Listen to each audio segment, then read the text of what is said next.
तो आज की इस वीडियो में हम आर.एस. अग्रवाल का एक क्वेश्चन करेंगे। तो लेट्स गो टू इंट्रो।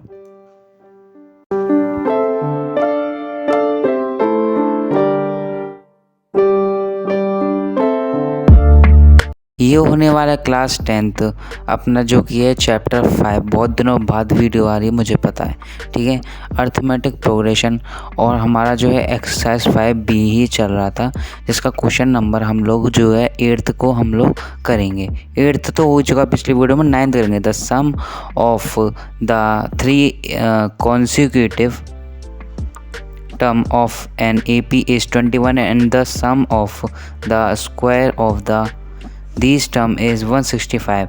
तो फाइंड हमें करना है, फाइंड these टर्म्स, ठीक है। तो हमें इस टर्म्स को हमें फाइंड करना है।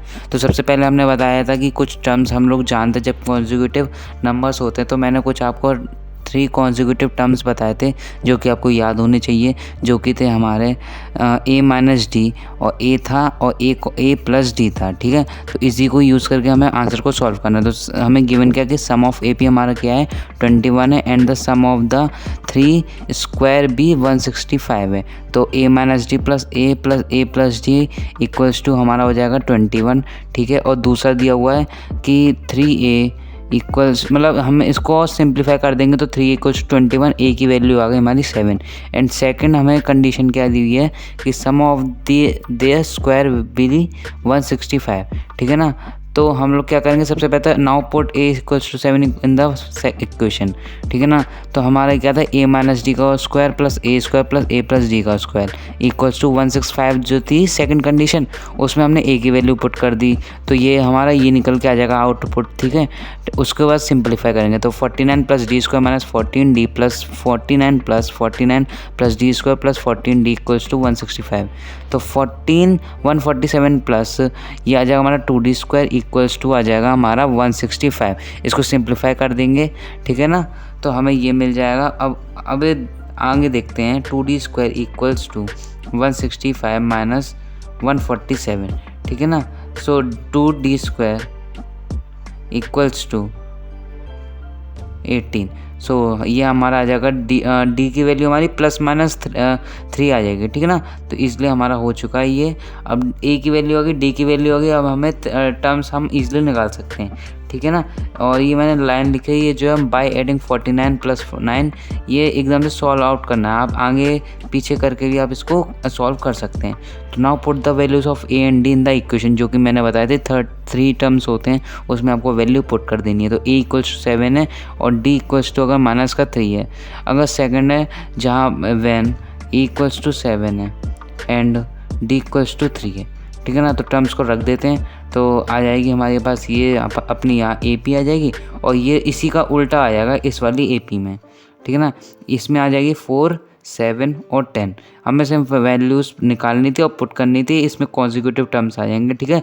कुछ ज़्यादा हलवा नहीं है, ये आराम से क्वेश्चन हो जाएगा, ठीक है। क्वेश्चन नंबर 10 कर देता है angles of a quadrilateral are in AP whose common difference is 10 degree find ये फाइंड वाले क्वेश्चन बहुत आते हैं, मुझे पता है। फाइंड द एंगल, ठीक है ना। तो इसका हम लोग सॉल्यूशन स्टार्ट करते हैं। सबसे पहले हम लोग देखते हैं let this angle be x degree plus 10 और x प्लस 20 x प्लस 30, ठीक है ना। सो x degree plus 10 x plus 20 x plus 30 हमें कितना दे रखा है 360 दे रखा है, क्योंकि 4 एंगल निकाले तो 4 एंगल से हमने निकाल दिया उसको। 4x degree plus 60 equals to 360 degree होता है, ठीक है ना। तो 4x degree equals to 360 degree, हम इसको सिंप्लीफाई कर देंगे। आपने सोचा होगा मैंने ये इतने सारे टर्म्स क्यों लिए, क्योंकि 4 साइड को निकाल कर हमारा 360 है ना, तो इसलिए एक टर्म x है तो दूसरा x प्लस 10 है, ठीक है ना। 4x डिग्री को 300, तो x डिग्री हमारा कितना आ जाएगा बताओ 75 आ जाएगा, ठीक है ना। तो ये x की वैल्यू हमारी जो कि है आ चुकी है, ठीक है ना। तो x डिग्री को हमें इक्वेशन में पुट कर देना है डिग्री को। तो x डिग्री प्लस 10 ये जो हमने निकाली थी ना x प्लस 20 x प्लस 30, तो हमें यहाँ पे क्या मिल जाएगा, हमें एंगल्स इसमें मिल जाएंगे 75, 85 और 95 डिग्री एंड 105 डिग्री, ठीक है। तो ऐसे ही हम लोग 11th क्वेश्चन भी करते हैं। Find 4 numbers in AP whose sum is 28 and the sum of whose square is 216। तो सॉल्यूशन स्टार्ट करते हैं।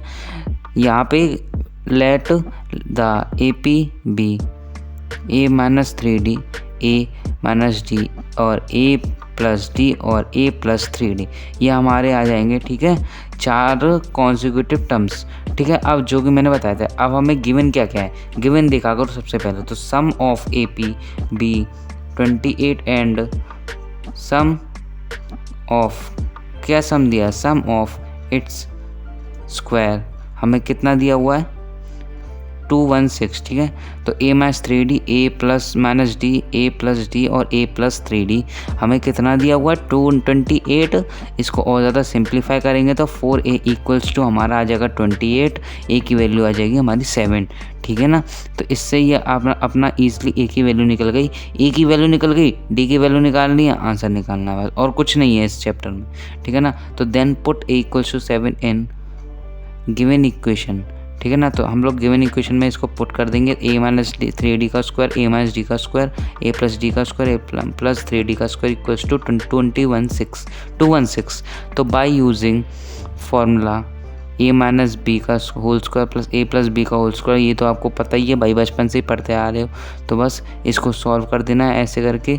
ठीक है, और इक्वल्स टू में हमारी जो वैल्यू आ जाएगी 216, इसको सिंप्लीफाई करेंगे तो ऑन सॉल्विंग इट तो वी गेट, हमें क्या मिलेगा, ठीक है ना, 4a square plus 20d square equals to 216। ठीक है, तो ये मिल जाएगा हमको।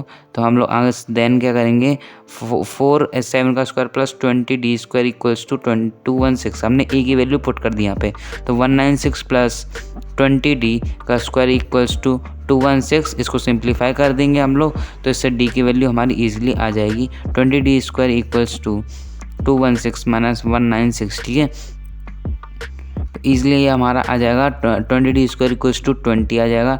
ठीक है ना, 20 से 20 चला जाएगा तो d की वैल्यू आ जाएगी 1। ठीक है, डी स्क्वायर इक्वल्स टू 1 आ गया, यानी कि प्लस माइनस 1 आ जाएगा। ठीक है, तो डी की वैल्यू, तो ए की वैल्यू आ गई, डी की वैल्यू आ गई, ए पी आराम से हमारी फाइंड हो जाएगी। ठीक है ना, जो कि पहले हम कर चुके हैं। तो हमारे पास क्या है, जब ए की वैल्यू 7 है और डी की वैल्यू हमारी -1 है, जब ए की वैल्यू हमारी 7 है और डी की वैल्यू हमारी 1 है, ठीक है ना, तो ए पी हमारी ईजिली आ जाएगी, ए पी इसकी आ जाएगी 10, 8 और 6 और तुम्हें 4, और इसमें तो पता ही है इसका उल्टा हो जाएगा 4, 6, 8 और 10। ठीक है ना, तो ईजिली ये हमारा क्वेश्चन हो चुका है। Put the values of A and D in the equation, मैंने जैसे बताया ए और डी की वैल्यू रखनी है, बाकी और कुछ नहीं है। आज के लिए बस इतना ही। Thank you so much for watching and हाँ, बाय बाय।